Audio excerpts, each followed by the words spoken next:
Add a printer to your HP Connected account. On your computer or mobile device, go to hpconnected.com/sign in. Before heading ahead into the video, in case you are facing any issue with your HP printer device, get in touch with our HP printer expert.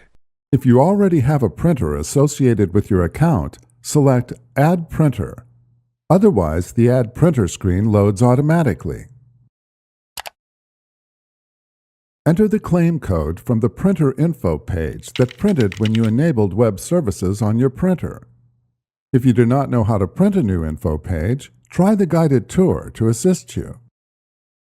With the printer code entered, select Add to start using web-connected printing services. Thanks for watching, and don't forget to smash that like button and hit the subscribe button so that you don't miss any of our videos. And in the case face any problem, get in touch with the experts.